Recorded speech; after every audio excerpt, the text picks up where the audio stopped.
간호법은 간호사법이 아니다. 간호사를 위한 법이 절대로 아니다.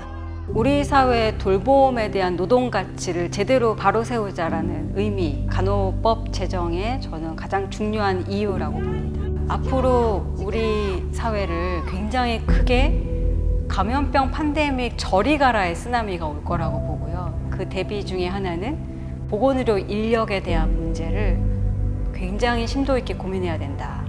우리는 단 한 사람을 구해도 영웅이라고 칭송하는데 일상에서 매일매일 내 앞에 최소한 10몇 명, 한 달이면 100명 그렇게 손을 내미는 사람을 우리는 그럼 무엇이라고 불러야 될까?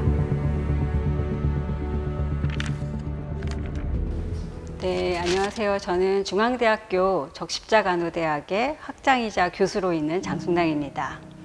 간호라는 개념에 대해서 간호사가 하는 일로만 인식하고 있는 경향이 있는데요. 사실 간호라는 거는 아픈 사람을 돌보는 것이고 그 아픈 사람은 돌보는 것에는 간호사를 포함한 다양한 사람들이 있어요. 그 사람들의 역할들, 또 국가가 지원해야 되는지에 대한 고민들을 담아낼 필요가 있는데 그거를 의료법에다가 다 담아내기에는 또 어려워요.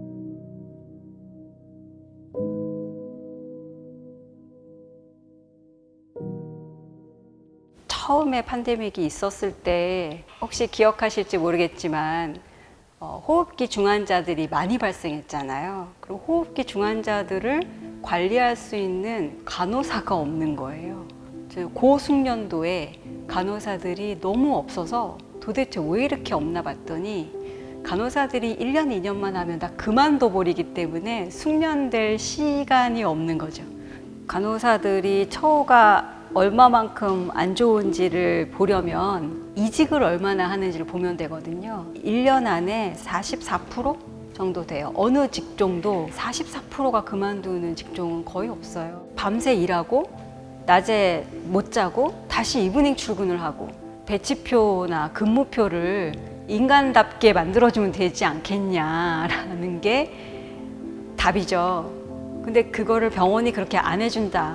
병원이 그렇게 해주게 만들자. 그럼 법으로 강제하자. 그러니 법이 필요하다. 법 좀 제정하자. 얘기가 그렇게 가는 거예요. 네. 신규 간호사 A씨가 병원 기숙사에서 숨진 채 발견됐습니다. 생전 A씨는 직장 내 괴롭힘, 이른바 태움 피해를 호소해왔던 것으로 드러났습니다. 간호사들의 죽음이 반복될 때마다 영혼이 재가 될 때까지 태워 괴롭힌다는 태움이 공론화됐지만 문제는 여전히 해결되지 않고 있습니다.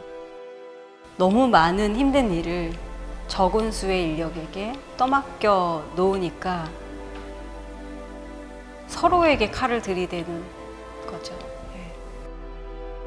보건복지부가 분석한 OECD 보건 통계를 보면 우리나라 간호사는 인구 1000명당 4.2명으로 1인당 환자를 23명이나 봤다는 그 말에 정말 경악을 금치 못했습니다. 아마 그 구조의 문제가 풀리면 태움이라는 말도 안 나온 구조적인 문제다.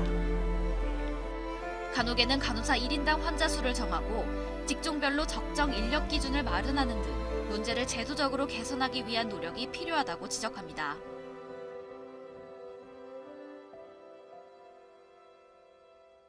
간호사라는 면허만 가지고 단독 개원을 할 것이 우려된다라는 거예요. 개업을 해서 그런 간호 행위들을 의사의 지시 없이 함부로 그렇게 할까봐 그런 게 이제 걱정이 되고 우려가 된다라는 목소리가 있는 거죠. 사실 지금도 간호사는 개업을 할 수 있습니다. 장기요양 센터를 개업할 수 있어요. 장기요양 등급을 받으신 분들은 방문간호를 신청할 수 있습니다. 단 방문간호를 받기 위해서는 의사로부터 지시서를 하나 받아서 그 지시 하에 간호사가 주기적으로 와서 간호 행위를 합니다. 그리고 아무 문제가 없어요. 왜 그게 우려가 된다고 그걸 이유라고 얘기하는지 이해할 수가 없는 상황이고요. 그 50년대에 만들어진 의료법의 간호의 역할의 표현은 의사의 보조라고만 되어 있는 거죠. 의사의 진료 보조라고만 되어 있고 그 이상도 그 이하도 아닌 역할로 이렇게 규정되어 있는 거죠. 사회가 많이 변했잖아요. 네, 사회가 많이 변해서 간호의 역할이 굉장히 다각화되고 다양화됐거든요. 간호뿐만이 아니라 의사의 업무도, 한의사의 업무도, 치료사의 업무도, 영양사의 업무도 엄청난 변화들을 가져왔어요. 만성질환이 엄청 복잡해졌고 또 의료의 진단과 치료법도 상당히 복잡해지고 환자들이 요구가 과거하고는 천지 차이입니다.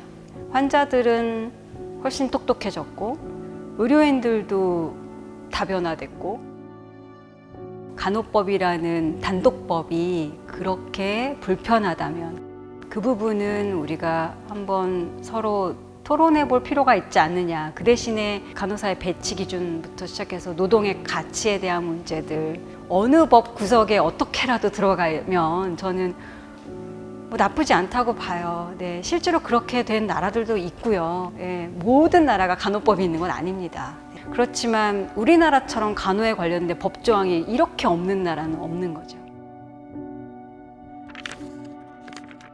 일단 우리 사회가 이미 고령화 사회가 왔고 노인 인구가 가지는 특징이 바로 다양한 질환과 증상과 건강 수준을 가지고 있다는 거거든요. 이런 분들이 가장 많이 또 요구되는 게 돌봄일 거고요. 그 접점에서 풀칠 역할을 할 많은 인력들이 필요합니다. 생각보다 굉장히 심각하게 우리가 고려해야 될 것이 돌봄이 필요한 사람들을 돌볼 사람이 없어요. 청년들도 수가 적습니다. 결국은 누가 돌보고 누가 돌봄을 받을 수 있는가에 대한 문제가 소득 수준에 따른 건강 차이를 보면 아주 깨끗하게 계단형으로 나와요. 저는 두 가지, 즉 고령사회와 건강 불평등, 이 두 가지 문제가 앞으로 우리 사회를 굉장히 크게 감염병 팬데믹 저리 가라의 쓰나미가 올 거라고 보고요. 그 대비 중에 하나는 보건의료 인력에 대한 문제를 굉장히 심도 있게 고민해야 된다. 라는 생각이 듭니다. 오늘도 병원에서 퇴원하시는 그 누군가 퇴원 결정을 했는데 여전히 아픈 많은 사람들, 그리고 함께 돌봄, 환자만을 위한 것도 아니고 의사만을 위한 것도 아니고 간호사만을 위한 것이 아니다. 우리 모두 한 번은 겪게 되는 일에 관한 것인데 아무렇게나 해서는 안 된다고 봐요. 이 누군가 아픈 사람에게 관심을 가지고 관찰을 하고 또 진단을 하는 의사, 다양한 많은 돌봄의 요구를 또 해결하는 많은 돌봄 노동자들이야말로 우리 사회의 영웅들이 아닌가라는 생각이 들고요. 보건의료인을 우리 사회의 영웅으로 과연 잘 보고 있는가라는 것을 또 되새겨볼 필요가 있겠다 싶은 생각이 듭니다.